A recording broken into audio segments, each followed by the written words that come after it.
ಕರ್ನಾಟಕ ರಾಜ್ಯದ ದೇವದಾಸಿ ವಿಮೋಚನಾ ಸಂಘದಿಂದ ಇವತ್ತು ನಾವು ಪ್ರತಿಭಟನಾಗಳನ್ನು ಪ್ರಾರಂಭ ಮಾಡಿದ್ದೆವು. ಸುಮಾರು 2006ರಿಂದ ಇಲ್ಲಿವರೆಗೆ ಸತತವಾಗಿ ನಾವು ಹೋರಾಟ ಮಾಡಿದ್ದೀವಿ. ಗಣತಿಯಲ್ಲಿ ಬಿಟ್ಟೋದಂಥ ಮಹಿಳೆಯರ ಗಣತಿಯಲ್ಲಿ ಸೇರಿಸಬೇಕು ಮತ್ತು ಎಲ್ಲ ತಾಯಂದರಿಗೆ ಅವರಿಗೆ ಪುನರ್ವಸತಿ ಕಲ್ಪಿಸಬೇಕು, ಅವರಿಗೆ 5 ಎಕರೆ ಭೂಮಿ ಕೊಡಬೇಕು ಮತ್ತು ಅವರು ಸಾಲ ಸೌಲಭ್ಯಗಳ ವ್ಯವಸ್ಥೆ ಜಾರಿ ಮಾಡಬೇಕು ಮತ್ತು ಅವರಿಗೆ ಪ್ರತಿ ತಿಂಗಳಿಗೆ ಈಗ 1,500 ರೂಪಾಯಿ ಕನ್ಸೆಷನ್ ಮಾಡ್ತಾರೆ, ಅದು 5,000 ರೂಪಾಯಿ ಹೆಚ್ಚಿಸಬೇಕು. ಇವೆಲ್ಲ ಬೇಡಿಕೆಗಳನ್ನು ಇಟ್ಕೊಂಡು ಇವತ್ತು ನಾವು ಗುಲ್ಬರ್ಗಾದ ಇಲ್ಲಿ ನಿರಂತರವಾಗಿ ನಾವು ಇವತ್ತು ಪ್ರತಿಭಟನಾ ಧರಣಿಯನ್ನು ನಿಮ್ಮ ಹೆಸರು? ನನ್ನ ಹೆಸರು ಸುಧಾಮದಲ್ಲಿ, ದೇವದಾಸಿ ಮಹಿಳಾ ಸಂಘದ ಜಿಲ್ಲಾ ಗೌರವಾಧ್ಯಕ್ಷರು.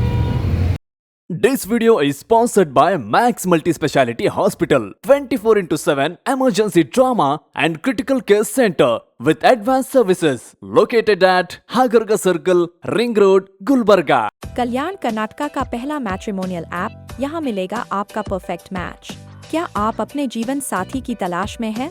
Call now 08047363399. Download the Janata matrimony app. Karnataka ರಾಜ್ಯ ದೇವದಾಸಿ ಮಹಿಳೆಯರ ವಿಮೋಚನಾ ಸಂಘದಿಂದ ಇವತ್ತು ಕಲಬುರಗಿ ನಗರದಲ್ಲಿ ಜಿಲ್ಲಾ ಮಟ್ಟದ ಒಂದು ಪ್ರತಿಭಟನಾ ಧರಣಿ ಸತ್ಯಾಗ್ರಹವನ್ನು ನಾವು ನಡೆಸ್ತಾ ಇದ್ದೀವಿ. ಇದು ಅಹೋರಾತ್ರಿ ಧರಣಿ ಸತ್ಯಾಗ್ರಹ. ಇದರಲ್ಲಿ 5 ಪ್ರಮುಖವಾದಂತಹ ಒತ್ತಾಯಗಳನ್ನ ರಾಜ್ಯ ಸರ್ಕಾರದ ಮುಂದೆ ಇಡ್ತಾ ಇದ್ದೀವಿ. ಒಂದನೇದು, ಇವತ್ತು ರಾಜ್ಯ ಸರ್ಕಾರ ಏನು ಗಣತಿಯನ್ನ ಮಾಡ್ತಾ ಇದೆ ದೇವದಾಸಿ ಮಹಿಳೆಯರ ಕುಟುಂಬ, ಅದರಲ್ಲಿ ಸಾಕಷ್ಟು ಅಸಮರ್ಪಕತೆಗಳಿದ್ದಾವೆ. ಬಹಳ ಮುಖ್ಯವಾಗಿ ಕಳೆದ 2 ಬಾರಿ ಗಣತಿ ಮಾಡಿದಾಗ ಬಿಟ್ಟೋದಂತ ಮಹಿಳೆಯರು ಮತ್ತೆ ಅವರ ಕುಟುಂಬದ ಸದಸ್ಯರ ಒಂದು ಗಣತಿಯನ್ನ ಯಾವುದೇ ವಿಳಂಬ ಮಾಡದೆ ತಕ್ಷಣವೇ ಅದನ್ನು ನಡೆಸಬೇಕು. ಅದಕ್ಕೆ ಹಳೆಯ ಕಾನೂನುಗಳನ್ನು ತೋರಿಸಿ ಅಥವಾ ವಯೋಮಿತಿಯನ್ನು ತೋರಿಸಿ ಗಣತಿ ಮಾಡದೇ ಇರತಕ್ಕಂಥದ್ದನ್ನು ನಾವು ಇವತ್ತು ವಿರೋಧ ಮಾಡ್ತಾ ಇದ್ದೀವಿ.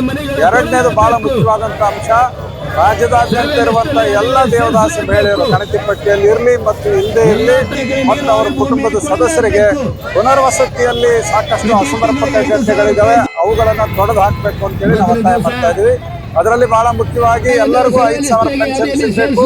ದೇವದಾಸಿ ಮಹಿಳೆಯರು ವಿದ್ಯಾವಂತ ಮಕ್ಕಳಿಗೆ ಅವರಿಗೆ ಉದ್ಯೋಗ ಸಿಗುವವರೆಗೆ ನಿರುದ್ಯೋಗ ಮತ್ತೆ 10,000 ರೂಪಾಯಿಗಳನ್ನು ಕೊಡಬೇಕು.